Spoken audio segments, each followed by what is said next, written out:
உயர் ரத்த அழுத்தம், அதாவது ஹைப்பர் டென்ஷன் ஆர் ஹை பிபின்னு சொல்ற கண்டிஷன் ரொம்பவே காமனா இருந்துட்டு இருக்கு இப்ப இருக்க காலங்கள்ல.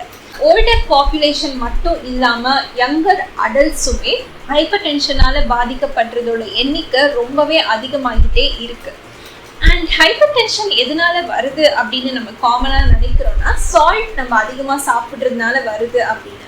சால்ட்டை விட முக்கியமான ஒரு விஷயம் ஹிடனா இருந்துட்டு இருக்கு, அதுக்கு பெருசா நம்ம இம்பார்ட்டன்ஸ் கொடுக்கறது இல்லை அப்படின்னு நான் நினைக்கிறேன்.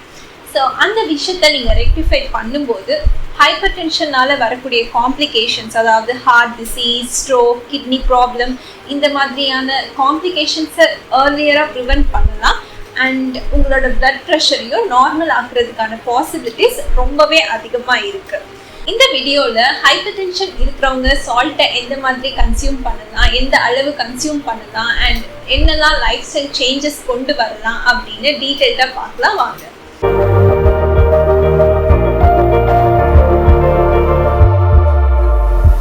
ஃபர்ஸ்ட் பிளட் ப்ரெஷர் பற்றி நம்ம புரிஞ்சுக்கணும் அப்படின்னா ஹார்ட்லேருந்து தான் ஸ்டார்ட் பண்ணுறோம். பிகாஸ் ஹார்ட்லேருந்து பம்ப் பண்ணுற பிளட் தான் நம்மளோட மற்ற ஆர்கன்ஸ், மற்ற பார்ட்ஸ் ஆஃப் த பாடிக்கு ரீச் ஆகுது. ஸோ அதுக்கு வேண்டிய ஒரு ப்ரெஷர் தான் வந்து பிளட் ப்ரெஷர். இது ஏன் அதிகமாகலாம் அப்படின்னா, ஒன்று உங்களோட ஹார்ட் ரொம்ப வேகமாக துடிக்கலாம், ஆர் உங்களோட பிளட் வால்யூம் அதிகமாக இருக்கலாம், ஆர் உங்களோட பிளட் வெசல்ஸில் ஏதாவது ப்ராப்ளம் இருக்கலாம், அதாவது பிளாக்கேஜ் இருக்கலாம், ஆர் உங்களோட பிளட் வெசல்ஸ் வந்து திக்காக இருக்கலாம். ஸோ இந்த மாதிரியான காரணங்கள்னால உங்களுக்கு பிளட் ப்ரெஷர் அதிகமாகலாம்.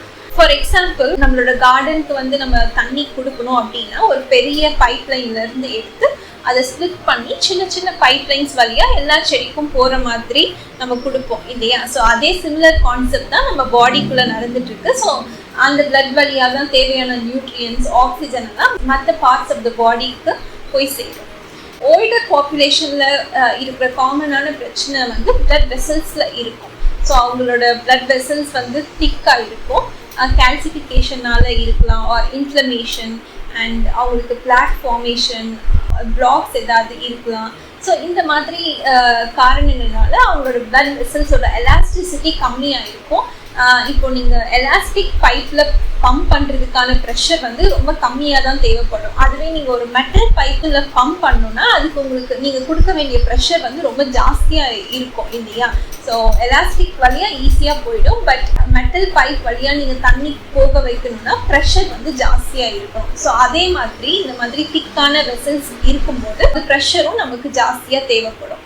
இப்போ பார்த்தோம்னா யங்கர் அடல்ட்ஸ்க்கு ஹைப்பர் டென்ஷனோட இன்சிடென்ஸ் ரொம்பவே ஜாஸ்தியாகிட்டு இருக்கு. ஓல்டர் பாப்புலேஷனுக்கு டேமேஜஸ் க்ரானிக்காக நடந்துட்டு இருக்கும். ஸோ அதனால பிளட் வெசல்ஸ் டேமேஜ் ஆயிருக்கலாம் அப்படின்னு இருந்தால், ஏன் யங்கர் பாப்புலேஷனுக்கு இவ்வளோ ஜாஸ்தியாக இருக்குது அப்படின்னு பார்க்கும்போது இதுக்கு முக்கியமான காரணம் வந்து பிளட் வால்யூம் வந்து அதிகமாகுது. ஸோ நம்மளோட பிளட் ப்ரெஷரை ரெகுலேட் பண்ணுற ஒரு முக்கியமான மினரல் என்னன்னா சோடியம். சோடியமோட ப்ராப்பர்ட்டி என்னன்னா வாட்டரை ரீடைன் பண்ணக்கூடியது. அதனால சால்ட் வந்து ஒரு பிரச்சனையாக நம்ம பேசிகிட்டு இருக்கோம்.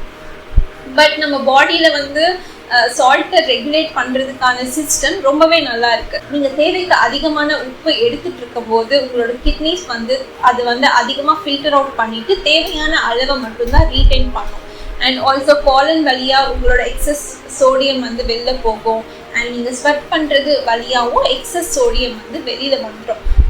ஆனால் உங்களுக்கு கிட்னியில் பிரச்சனை இருந்தாலோ இல்லை வேறு ஏதாச்சும் ஹார்மோனல் இஷ்யூஸ் இருந்தாலோ உங்களுக்கு வந்து சோடியம் அதிகமாக ரீட்டைன் ஆகும். அண்ட் அதனால பிளட் ப்ரெஷர் அதிகமாகலாம். பட் ஏன் வால்யூம் அப்போ அதிகமாக இருக்குது அப்படின்னு பார்த்தோம்னா, சோடியம் மாதிரியே ஒரு மாலிக்யூல் வாட்டரை ரீடைன் பண்ணக்கூடிய கெப்பாசிட்டி இருக்குது. நீங்கள் ஒரு கப்பில் உப்பு எடுத்துக்கோங்க, இன்னொரு கப்பில் சுகர் எடுத்துக்கோங்க. ஸோ நீங்கள் உப்பில் தண்ணி போட்டாலும் அது டிசால்வ் ஆகும். அண்ட் ஆல்சோ அந்த உப்பை வந்து அப்சர்வ் பண்ணிடும் தண்ணியை. சிமிலராக நீங்கள் ஒரு கப்பில் வந்து ஒரு ஸ்பூன் ஆஃப் சுகர் எடுத்துக்கிட்டீங்க அப்படின்னாலும் வாட்டரில் வந்து சுகர் டிசால்வ் ஆகிடும். அண்ட் ஆல்சோ சுகர் வந்து வாட்டரை நல்லா ரீடைன் பண்ணி வச்சுக்கோம். சால்ட்டை அதிகமான அமௌண்ட் நம்ம எடுக்கும்போது பாடியிலேருந்து வெளில வர்றதுக்கு கிட்னிஸ் தான் ஹெல்ப் பண்ணுது இல்லையா? ஆனால் நீங்கள் சுகர்ஸ், அதாவது கார்போஹைட்ரேட்ஸ், மாவுச்சத்து நிறைந்த பொருட்களை நீங்கள் அதிகமாக எடுக்கும்போது அது வந்து வெளியில் போகிறதில்ல. தேவையான எனர்ஜியாக யூஸ் ஆகிட்டு ரிமைனிங் இருக்க குளுக்கோஸ் நம்ம பாடியில் ஃபேட்டாக ஸ்டோர் ஆகுது. ஸோ அந்த இடத்துலையும் வாட்டரை ரீடைன் பண்ணி வச்சுது. இதனால பிளட் வெசல்ல போறக்கூடிய பிளட் வால்யூமும் அதிகமாகுது. அண்ட் சால்ட் மட்டும்தான் ப்ராப்ளம் அப்படின்னு இருந்திருந்தா ஜப்பான் மாதிரியான நாடுகள்ல வந்து சால்ட்டோட எண்ணிக்கை ரொம்ப அதிகமா எடுத்துட்டு இருக்காங்க நம்ம நாடை விட. ஸோ அவங்களுக்கு வந்து பிளட் ப்ரெஷர்னால வரக்கூடிய காம்ப்ளிகேஷன்ஸ் ரொம்பவே அதிகமா இருந்திருக்கணும். அண்ட் ஆல்சோ ஸ்டடீஸ்ல வந்து சால்ட் கம்மியா எடுக்கிறவங்களுக்கு ஹார்ட் டிசீஸோட இன்சிடென்ஸ் அதிகமா இருக்கு அப்படின்ற மாதிரியான ரிசர்ச் பேப்பர்ஸ்லாம் இருக்கு. ஸோ சால்ட் தான் ஹைப்பர் டென்ஷன் காஸ் பண்ணுமா அப்படிங்கிறது வந்து இன்கன்க்ளூசிவ் தான். டு அன் எக்ஸ்டென்ட் காஸ் பண்ணும், பட் பெரிய அளவில் காஸ் பண்ணக்கூடியது குளுக்கோஸ் தான். ஸோ நீங்கள் சால்ட்டை மட்டும் டயட்ல கம்மி பண்ணிட்டு உங்கள் குளுக்கோஸை நீங்கள் நார்மலாக கார்போஹைட்ரேட்ஸ் நீங்கள் நார்மலாக சாப்பிட்டுட்டு இருந்தீங்க அப்படின்னா பிளட் ப்ரெஷரில் சேஞ்சஸ் ஒன்றும் இருக்காது. அண்ட் பிளட் ப்ரெஷர்னால வரக்கூடிய காம்ப்ளிகேஷனையும் நம்மளால ப்ரிவென்ட் பண்ண முடியாது. ஸோ ஃபர்ஸ்ட் ஸ்டெப் வந்து நீங்கள் எடுக்கிற கார்போஹைட்ரேட்ஸோட லெவல் ரொம்ப கம்மி பண்ணியே ஆகணும். அண்ட் உங்களோட பிளட் குளுக்கோஸை ஸ்டெபிலைஸ் பண்ணணும். அடுத்த விஷயம், ஏன் பிளட் ப்ரெஷர் அதிகமாகலாம் அப்படின்னா ஸ்ட்ரெஸ். ஸோ இதுவும் ஒரு காமனான ஒரு பிரச்சனையாக தான் இருந்துட்டு இருக்கு. ஸோ நீங்கள் சுகர்ஸ்லாம் கம்மியாக தான் சாப்பிட்றீங்க, பட் இருந்தாலும் ரொம்ப ஸ்ட்ரெஸ்ட் அவுட்டாக இருக்கீங்க அப்படின்னா ஸ்ட்ரெஸ்ஸுக்கு சம்மந்தப்பட்ட ஹார்மோன்ஸ் வந்து நம்மளோட வாட்டரை ரீடைன் பண்ண தான் பார்க்கும். எதுக்காகனா நீங்கள் ஏதோ ஒரு பெரிய டேஞ்சரை ஃபேஸ் பண்ண போகிறீங்க. ஸோ அதனால உங்களுக்கு நிறைய பிளட் வால்யூம் தேவைப்படும் அப்படின்னு நம்மளோட பாடி வந்து அதுக்கு ரெடி பண்ணி வச்சுக்கும். ஸோ இதனால எக்ஸஸாக இருக்கிற சோடியமும் வெளியில் போகாது அண்ட் உங்களோட பிளட் வால்யூம் அதிகமாகும். அதனால நீங்கள் க்ரானிக்காக ஸ்ட்ரெஸ்ட் அவுட்டாக இருந்தீங்கனாலும் பிளட் ப்ரெஷர் அதிகமாகும். அண்ட் அது மட்டும் இல்லாமல் ஆல்கஹால் அண்ட் ஸ்மோக்கிங்கும் பெரிய ரோல் ப்ளே பண்ணிட்டு இருக்கு ஹைப்பர் டென்ஷனை காஸ் பண்ணுறதுல. ஸோ ஸ்மோக் பண்ணுறவங்களுக்கு பிளட் வெசல்ஸ் அதிகமாக பாதிப்பு ஏற்படும் அண்ட் ஆல்கஹாலும் சிமிலர் எஃபெக்ட்ஸை கொடுக்கும். ஸோ நீங்கள் ஆல்கஹால் அண்ட் ஸ்மோக்கிங் இந்த மாதிரி பண்ணிட்டு இருக்கீங்க அப்படின்னா கண்டிப்பாக அதை ஸ்டாப் பண்ணியே ஆகணும். உங்களோட பிளட் ப்ரெஷரை நார்மல் ஆக்கணும் அப்படின்னா. ஸோ இது இல்லாமல் வேறு சில காரணங்களும் இருக்கலாம், பட் இது வந்து முக்கியமான காரணங்களாக இருக்குது. இப்போ பிளட் ப்ரெஷர் இருக்குது, நார்மலாக சால்ட் சாப்பிடலாமா அப்படின்னா அகெயின் உங்களோட 2 விஷயம் பார்க்கணும். ஒன்று வந்து உங்களோட பிளட் ப்ரெஷரை சீரியலாக மானிட்டர் பண்ணணும். இன்னொரு விஷயம் வந்து உங்களோட இஜிஎஃப்ஆர். இஜிஎஃப்ஆர்னு சொல்லக்கூடிய கிளாங்குலார் ஃபில்ட்ரேஷன் ரேட், அதாவது உங்களோட கிட்னி ஃபில்டர் பண்ணக்கூடிய ஒரு கெப்பாசிட்டியை நம்ம பிளட் டெஸ்ட் வழியாக கால்குலேட் பண்ணலாம். ஸோ அது வந்து மோர் தென் 90 இருக்கணும்.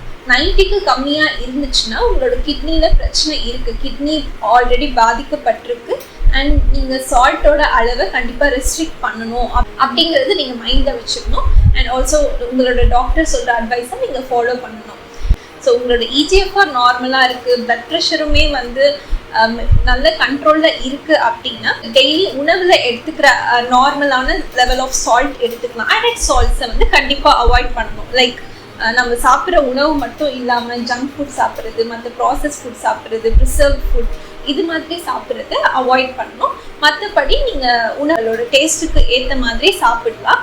பட் நீங்கள் குளுக்கோஸும் அதிகமாக எடுத்துகிட்டு இருக்கீங்க, அதே சமயத்தில் சால்ட்டும் நீங்கள் நார்மலாக எடுக்கிறீங்க அப்படின்னா உங்களோட பிளட் ப்ரெஷர் மோசமாகிறதுக்கான வாய்ப்புகள் இருக்குது. ஸோ இதை நீங்கள் குளுக்கோஸை நீங்கள் கம்மி பண்ணிவிட்டு சால்ட்டோட லெவலை நீங்கள் நார்மலாக ஆக்குனீங்க அப்படின்னா உங்களுக்கு பிரச்சனை வர்றதுக்கான வாய்ப்புகள் குறையும். கண்டிப்பாக இதை நீங்கள் மைண்டில் வச்சுக்கணும். கார்போஹைட்ரேட்ஸை கம்மி பண்ணிட்டு தான் நீங்கள் சால்ட்டோட லெவலை நார்மலாக எடுத்துக்கணும். ரெண்டுமே அதிகமாக எடுத்துக்கிட்டீங்க அப்படின்னா பாதிப்புகளும் அதிகமாகும். பட் ஒன்ஸ் நீங்கள் குளுக்கோஸை ஸ்டெபிலைஸ் பண்ணிவிட்டு பிளட் ப்ரெஷர் கண்ட்ரோல் கொண்டு வந்துட்டு நீங்கள் சால்ட்டை நார்மலாக எடுத்துக்கலாமான்னா கண்டிப்பாக எடுத்துக்கலாம். ப்ரொவைடட் உங்களோட இஜிஎஃப்ஆர் அண்ட் மற்ற பேராமீட்டர்ஸ் ஸ்ட்ரெஸ்ட் அவுட்டாக இல்லை அண்ட் உங்களோட இன்சுலின்லாம் நார்மலாக இருக்குது, ஹார்மோனல் இம்பேலன்சஸ்லாம் இல்லை அப்படின்ற போது நீங்கள் நார்மல் லெவலில் கன்சியூம் பண்ணிக்கலாம். ஸோ உங்களுக்கு இன்சுலின் ரெசிஸ்டன்ஸ் இருக்கும்போதோ இல்லை நீங்கள் ஸ்ட்ரெஸ்ட் அவுட்டாக இருக்கும்போது நீங்கள் ஆல்ரெடி ஹைப்பர் டென்ஷன் இருக்குது அப்படின்னா சால்ட்டோட லெவலை ரெஸ்ட்ரிக்ட் பண்ணுறது தான் அட்வைசபிள். சில பேர் வந்து சால்ட்டை ரொம்ப ரெஸ்ட்ரிக்ட் பண்ணி சால்ட்னால தான் பிளட் ப்ரெஷர் அதிகமாகுதுன்னு சொல்லிட்டு சால்ட்டே சுத்தமாக எடுத்துக்க மாட்டாங்க.